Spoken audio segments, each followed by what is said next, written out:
Hello, Rutgers.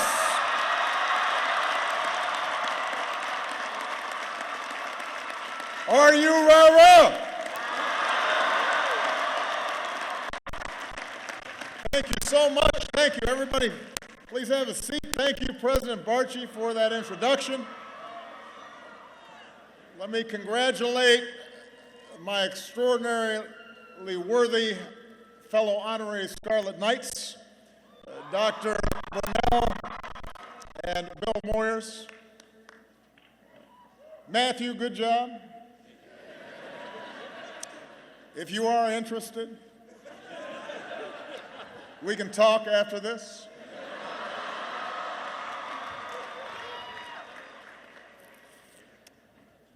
One of the perks of my job is honorary degrees.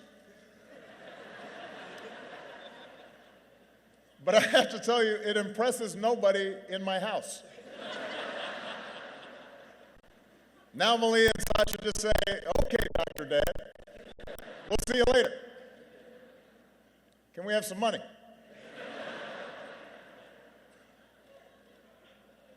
To the Board of Governors, to Chairman Brown, to Lieutenant Governor Guadagno, Mayor Cahill, Mayor Waller, members of Congress, Rutgers administrators, faculty, staff, friends, and family. Thank you for the honor of joining you for the 250th anniversary of this remarkable institution.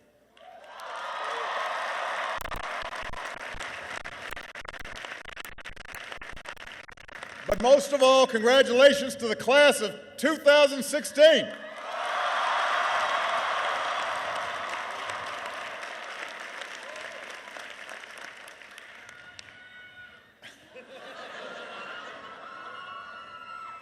I come here for a simple reason, to finally settle this pork roll versus Taylor ham question.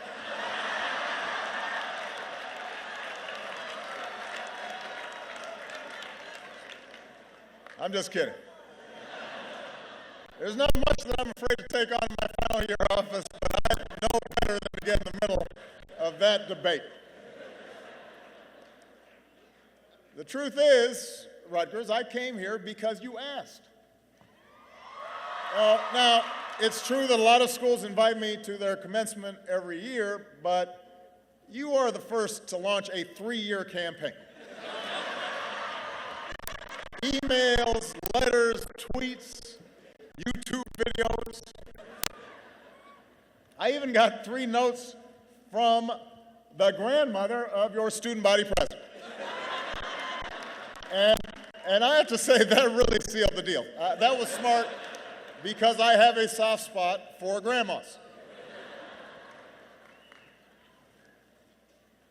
So I'm here off exit 9 on the banks of the old Raritan at the site of one of the original 9 colonial colleges. Winners of the first ever college football game. One of the newest members of the Big Ten. Home of what I understand to be a grease truck for a fat sandwich.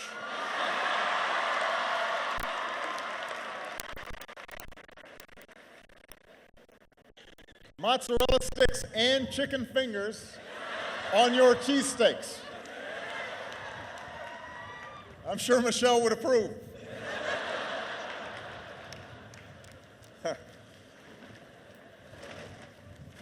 But somehow, you have survived such death-defying acts.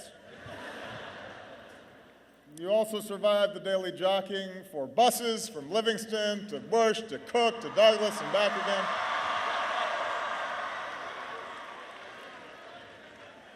I suspect that a few of you are trying to survive this afternoon after a late night at Old Queens.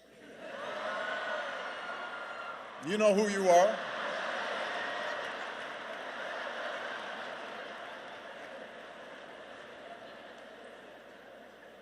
But however you got here, you made it. You made it. So today you join a long line of Scarlet Knights, whose energy and intellect have lifted this university to heights its founders could not have imagined. 250 years ago, when America was still just an idea, a charter from the royal governor, Ben Franklin's son, established Queens College. A few years later, a handful of students gathered in a converted tavern for the first class. And from that first class in a pub, Rutgers has evolved into one of the finest research institutions in America.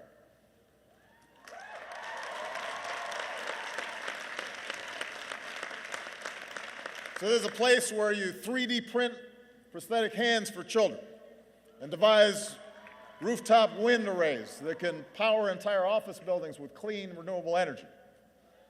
Every day, tens of thousands of students come here to this intellectual melting pot, where ideas and cultures flow together among what might just be America's most diverse student body.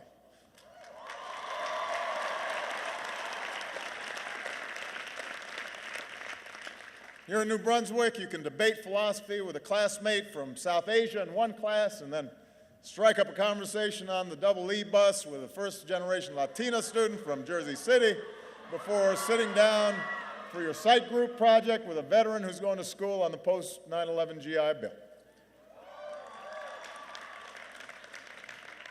America converges here. And in so many ways, the history of Rutgers mirrors the evolution of America, the course by which we became bigger, stronger, and richer, and more dynamic, and a more inclusive nation. But America's progress has never been smooth or steady. Progress doesn't travel in a straight line. It zigs and zags, in fits and starts. Progress in America has been hard and contentious and sometimes bloody. It remains uneven. And at times, for every 2 steps forward, it feels like we take 1 step back. Now, for some of you, this may sound like your college career. It sounds like mine anyway. Which makes sense because measured against the whole of human history, America remains a very young nation, younger even than this university. But progress is bumpy. It always has been. But because of dreamers and innovators and strivers and activists, progress has been this nation's hallmark. I'm fond of quoting Dr. Martin Luther King Jr., who said, "The arc of the moral universe is long, but it bends towards justice." It bends towards justice. I believe that. But I also believe that the arc of our nation, the arc of the world, does not bend towards justice or freedom or equality or prosperity on its own. It depends on us, on the choices we make, particularly at certain inflection points in history, particularly when big changes are happening and everything seems up for grabs. In class of 2016, you are graduating at such an inflection point. Since the start of this new millennium, you've already witnessed horrific terrorist attacks and war and a great recession. You've seen economic and technological and cultural shifts that are profoundly altering how we work and how we communicate, how we live, how we form families. The pace of change is not subsiding. It is accelerating. And these changes offer not only great opportunity, but also great peril. Fortunately, your generation has everything it takes to lead this country toward a brighter future. I'm confident that you can make the right choices away from fear and division and paralysis and toward cooperation and innovation and hope.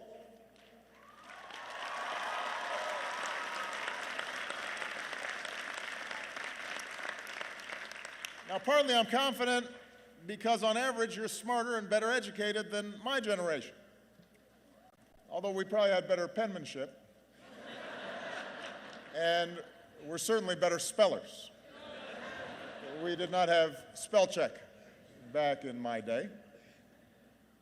You're not only better educated, you've been more exposed to the world, more exposed to other cultures. You're more diverse. You're more environmentally conscious. You have a healthy skepticism for conventional wisdom. So you've got the tools to lead us. And precisely because I have so much confidence in you, I'm not going to spend the remainder of my time telling you exactly how you're going to make the world better. You'll figure it out.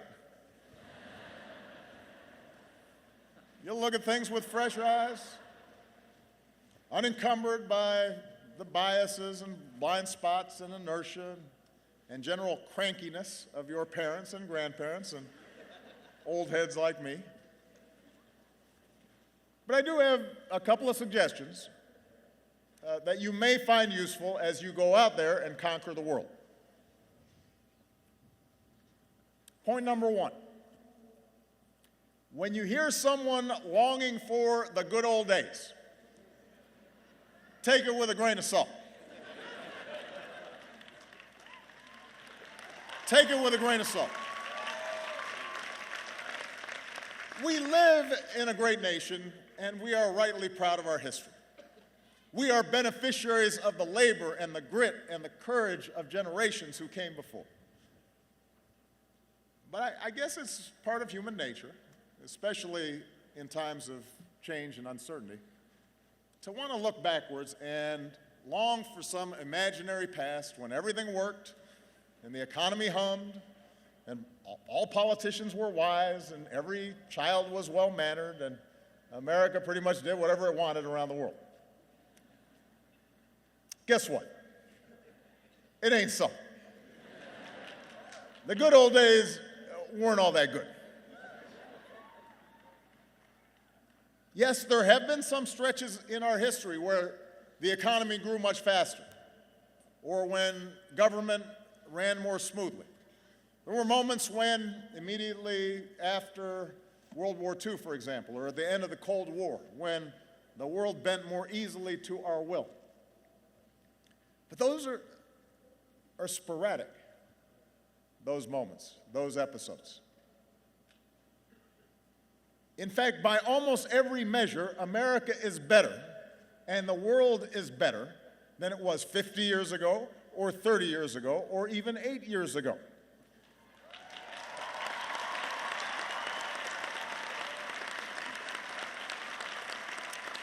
And by the way, I'm not set aside 150 years ago, pre-Civil War. There's a whole bunch of stuff there we could talk about. Set aside life in the 50s, when women and people of color were systematically excluded from big chunks of American life. Since I graduated in 1983, which isn't that long ago, I'm just saying. Since I graduated, crime rates, teenage pregnancy, the share of Americans living in poverty, they're all down. The share of Americans with college educations have gone way up. Our life expectancy has as well. Blacks and Latinos have risen up the ranks in business and politics. More women are in the workforce. They're earning more money. Although it's long past time that we pass laws to make sure that women are getting the same pay for the same work as men.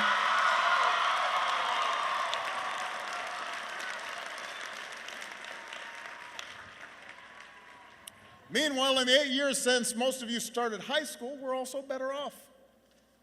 You and your fellow graduates are entering the job market with better prospects than any time since 2007. 20 million more Americans know the financial security of health insurance. We're less dependent on foreign oil. We've doubled the production of clean energy. We have cut the high school dropout rate. We've cut the deficit by 2/3. Marriage equality is the law of the land.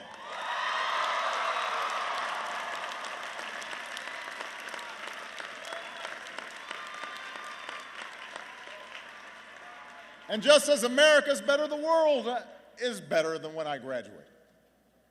Since I graduated, an iron curtain fell. Apartheid ended. There's more democracy.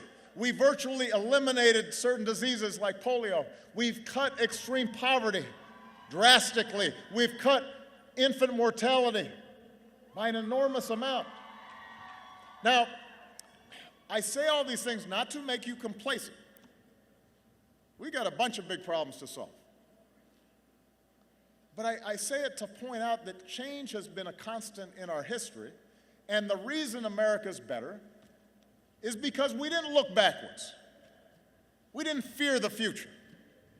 We seized the future and made it our own.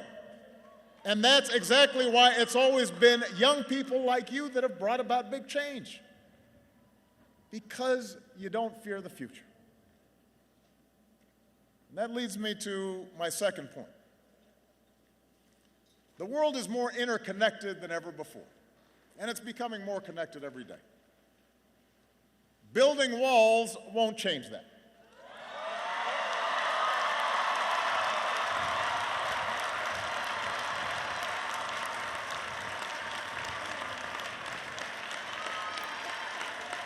Look, as president, my first responsibility is always the security and prosperity of the United States. And as citizens, we all rightly put our country first. But if the past 2 decades have taught us anything, it's that the biggest challenges we face cannot be solved in isolation. When overseas states start falling apart, they become breeding grounds for terrorists and ideologies of nihilism and despair that ultimately can reach our shores. When developing countries don't have functioning health systems, epidemics like Zika or Ebola can spread and threaten Americans too, and a wall won't stop that.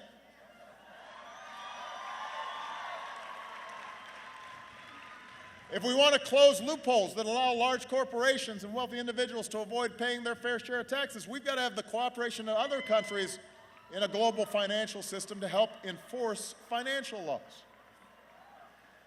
The point is, to help ourselves, we got to help others. Not pull up the drawbridge and try to keep the world out. And engagement does not just mean deploying our military. There are times where we must take military action to protect ourselves and our allies. And we are in awe of, and we are grateful for the men and women who make up the finest fighting force the world has ever known.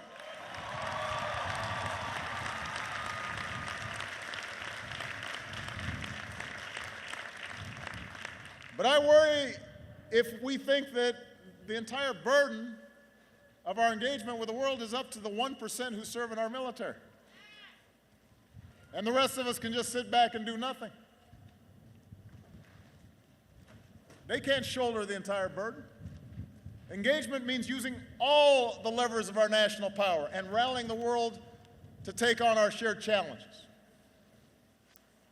You look at something like trade, for example. We live in an age of global supply chains and cargo ships that crisscross oceans and online commerce that can render borders obsolete. And a lot of folks have legitimate concerns with the way globalization has progressed. That's one of the changes that's been taking place. Jobs shipped overseas. Trade deals that sometimes put workers and businesses at a disadvantage. But the answer isn't to stop trading with other countries. In this global economy, that's not even possible. The answer is to do trade the right way by negotiating with other countries so that they raise their labor standards and their environmental standards. And we make sure they don't impose unfair tariffs on American goods or steal American intellectual property. That's how we make sure that international rules are consistent with our values including human rights. And ultimately, that's how we help raise wages here in America. That's how we help our workers compete on a level playing field. Building walls won't do that.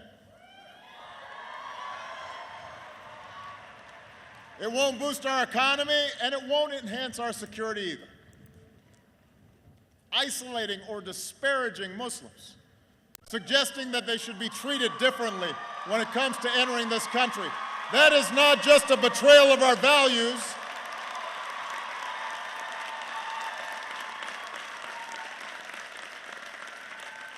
That's not just a betrayal of who we are.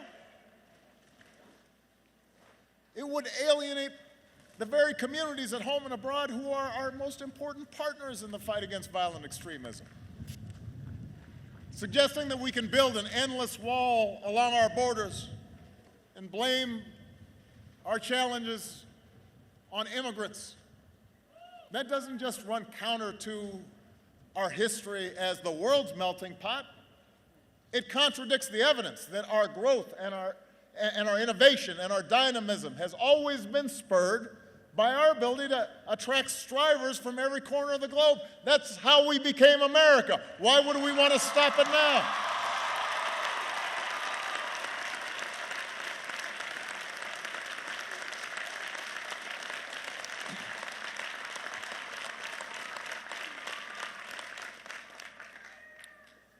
Can't do it.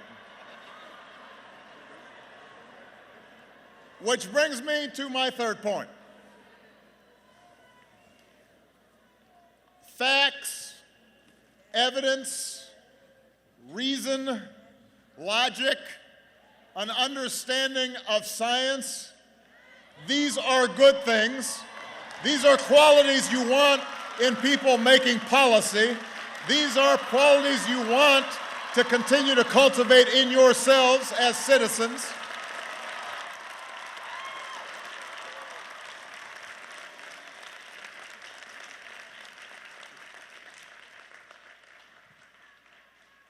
That might seem obvious.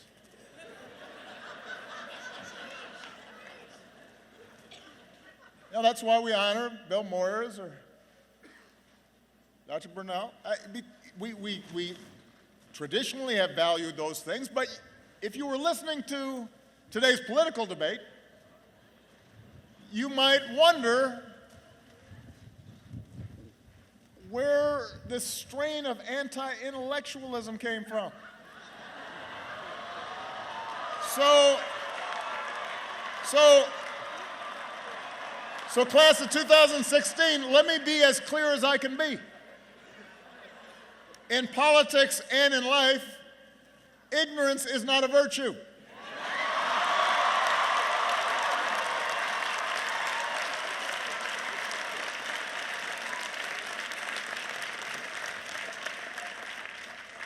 It's not cool to not know what you're talking about. That's not keeping it real or telling it like it is. That's not challenging political correctness. That's just not knowing what you're talking about. And yet we've become confused about this. Look, our nation's founders, Franklin, Madison, Hamilton, Jefferson, they were born of the Enlightenment. They sought to escape superstition and sectarianism and tribalism and know-nothingness. They believed in rational thought and experimentation and the capacity of informed citizens to master our own fates. That is embedded in our constitutional design. That spirit informed our inventors and our explorers, the Edisons and the Wright brothers, and the George Washington Carvers and the Grace Hoppers, and the Norman Borlaugs and the Steve Jobs. That's what built this country. And today, in every phone in one of your pockets, we have access to more information than at any time in human history at a touch of a button. But ironically, the flood of information hasn't made us more discerning of the truth. In some ways, it's just made us more confident in our ignorance. We assume whatever's on the web must be true.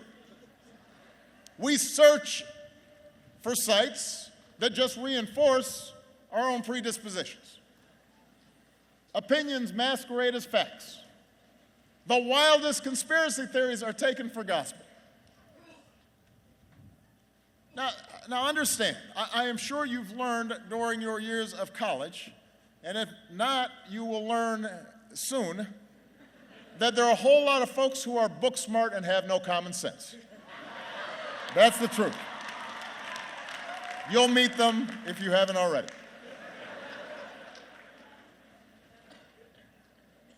So the fact that they got a fancy degree, you got to talk to them to see whether they know what they're talking about. Qualities like kindness and compassion, honesty, hard work, they often matter more than technical skills or know-how. But when our leaders express a disdain for facts, when they're not held accountable for repeating falsehoods and just making stuff up, while actual experts are dismissed as elitists, then we've got a problem. It's interesting that if we get sick, we actually want to make sure the doctors, like going to medical school, they know what they're talking about. If we get on a plane, we say we really want a pilot to be able to pilot the plane. And yet in our public lives, we suddenly think, I don't want somebody who's done it before.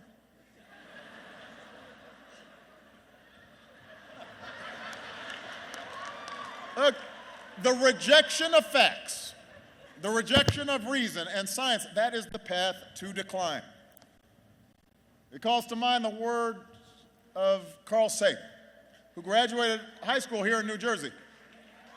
He said, "We can judge our progress by the courage of our questions and the depths of our answers, our willingness to embrace what is true rather than what feels good." The debate around climate change is a perfect example of this. Now, I recognize it doesn't feel like the planet's warmer right now. I understand. There was hail when I landed in Newark.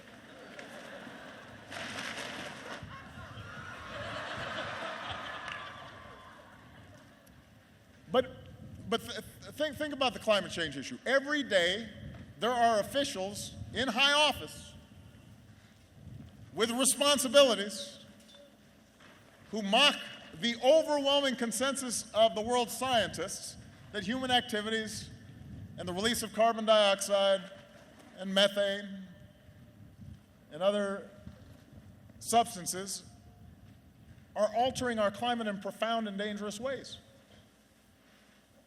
A while back, you may have seen a United States senator trotted out a snowball during a floor speech in the middle of winter as proof that the world was not warming. I mean, listen, climate change is not something subject to political spin. There is evidence. There are facts. We can see it happening right now. If we don't act, if we don't follow through on the progress we made in Paris, the progress we've been making here at home, your generation will feel the brunt of this catastrophe. So it's up to you to insist upon and shape an informed debate. Imagine if Benjamin Franklin had seen that senator with the snowball, what he would think. Imagine if your fifth grade science teacher had seen that.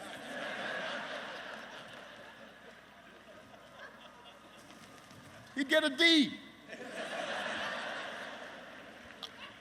And he's a senator. Look, I'm not suggesting that cold analysis and hard data are ultimately more important in life than passion or faith or love or loyalty. I am suggesting that those highest expressions of our humanity can only flourish when our economy functions well, and Proposed budgets add up, and our environment is protected. And to accomplish those things, to make collective decisions on behalf of a common good, we have to use our heads. We have to agree that facts and evidence matter. And we got to hold our leaders and ourselves accountable to know what the heck they're talking about. All right. I only have 2 more points. I know it's getting cold and you guys have to graduate. Point 4, have faith in democracy. Look, I know it's not always pretty. I know. I've been living it. But it's how, bit by bit, generation by generation, we have made progress in this nation. That's how we banned child labor. That's how we cleaned up our air and our water. That's how we passed programs like Social Security and Medicare that lifted millions of seniors out of poverty. None of these changes happened overnight. They didn't happen because some charismatic leader got everybody suddenly to agree on everything. It didn't happen because of some massive political revolution occurred. It actually happened over the course of years of advocacy and organizing and alliance building and deal making and the changing of public opinion. It happened because ordinary Americans who cared participated in the political process. So,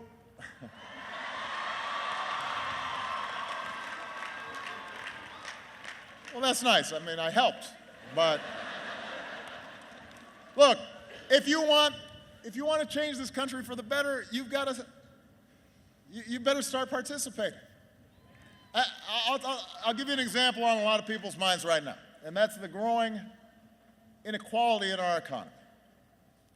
Over much of the last century, we've unleashed the strongest economic engine the world has ever seen, but over the past few decades, our economy's become more and more unequal. The top 10% of earners now take in half of all income in the U.S. In the past, it used to be a top CEO made 20 or 30 times the income of the average worker. Today, it's 300 times more. Wages aren't rising fast enough for millions of hard-working families. Now, if we want to reverse those trends, there are a bunch of policies that would make a real difference. We could raise the minimum wage. We could modernize our infrastructure. We could invest in early childhood education. We could make college more affordable. We could close tax loopholes on hedge fund managers and take that money and give tax breaks to help families with child care or retirement. And if we did these things, then we'd help to restore the sense that hard work is rewarded, and we could build an economy that truly works for everybody. Now, the reason some of these things have not happened, even though the majority of people approve them, is really simple. It's not because I wasn't proposing them. It wasn't because the facts and the evidence showed they wouldn't work. It was because a huge chunk of Americans, especially young people, do not vote. In 2014, voter turnout was the lowest since World War II. Fewer than 1 in 5 young people showed up to vote. 2014. And the 4 who stayed home determined the course of this country just as much as the single one who voted, because apathy has consequences. It determines who our Congress is. It determines what policies they prioritize. It even, for example, determines whether a really highly qualified Supreme Court nominee receives the courtesy of a hearing and a vote in the United States Senate. And yes, big money in politics is a huge problem. We've got to reduce its influence. Yes, special interests and lobbyists have disproportionate access to the corridors of power. But contrary to what we hear sometimes from both the left as well as the right, the system isn't as rigged as you think, and it certainly is not as hopeless as you think. Politicians care about being elected.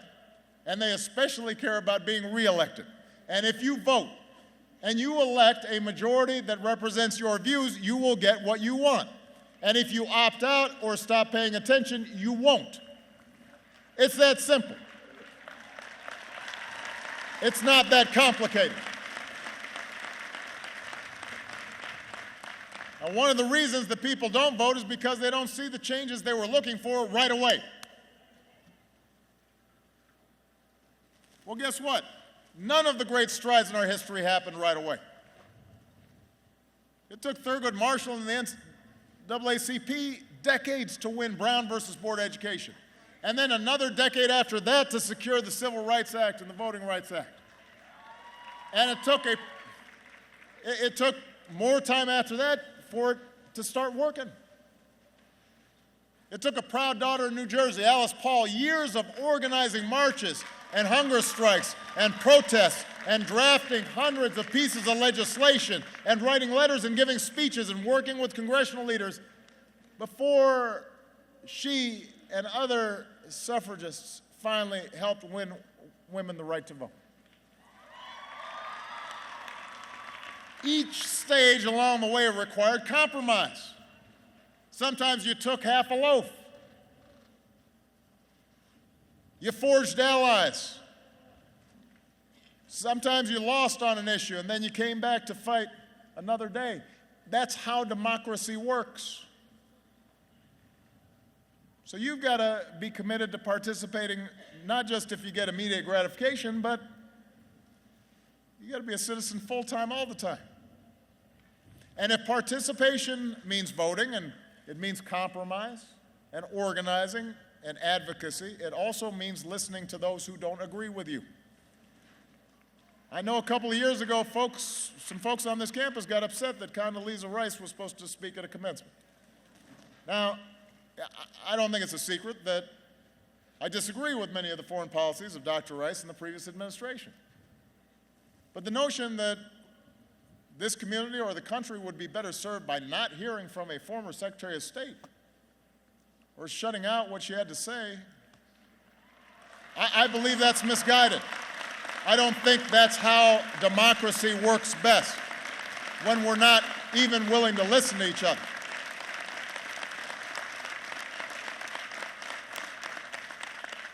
I believe that's misguided.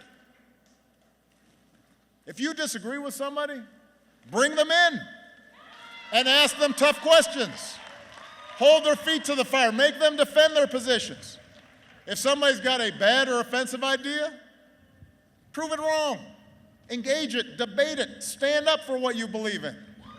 Don't be scared to take somebody on. Don't feel like you got to shut your ears off because you're too fragile and somebody might offend your sensibilities. Go at them if they're not making any sense. Use your logic and reason and words. And by doing so, you'll strengthen your own position. And you'll hone your arguments. And maybe you'll learn something and realize you don't know everything. And you may have a new understanding, not only about what your opponents believe, but maybe what you believe. Either way, you win. And more importantly, our democracy wins. So, anyway, I know, all right. That's it, class of 2016. A few suggestions on how you can change the world. Except maybe I've got one last suggestion, just one. And that is, gear yourself for the long haul. Whatever path you choose, business, nonprofits, government, education, healthcare, the arts, whatever it is, you're going to have some setbacks. You will deal occasionally with foolish people. You will be frustrated. You'll have a boss that's not great. You won't always get everything you want, at least not as fast as you want it. So you have to stick with it. You have to be persistent.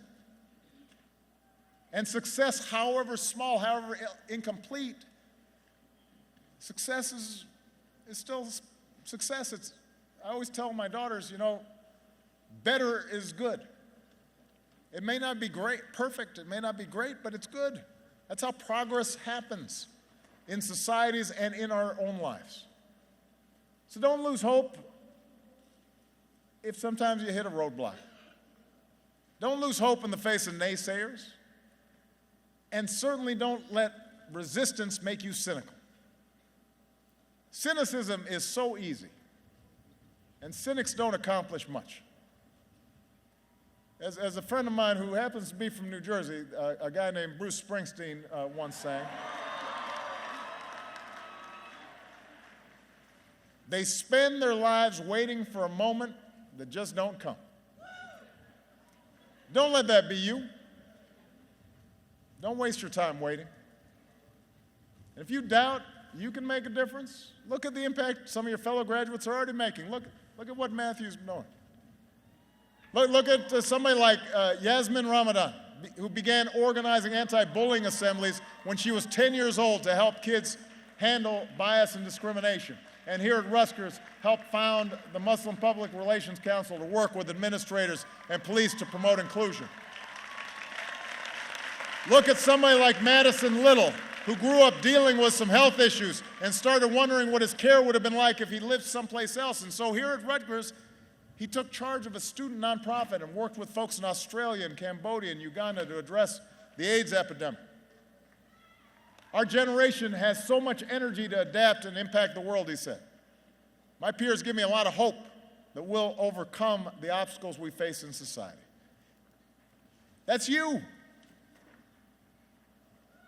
Is it any wonder that I am optimistic? Throughout our history, a new generation of Americans has reached up and bent the arc of history in the direction of more freedom and more opportunity and more justice. And class of 2016, it is your turn now to shape our nation's destiny as well as your own. So get to work. Make sure the next 250 years are better than the last. Good luck. God bless you. God bless this country we love. Thank you.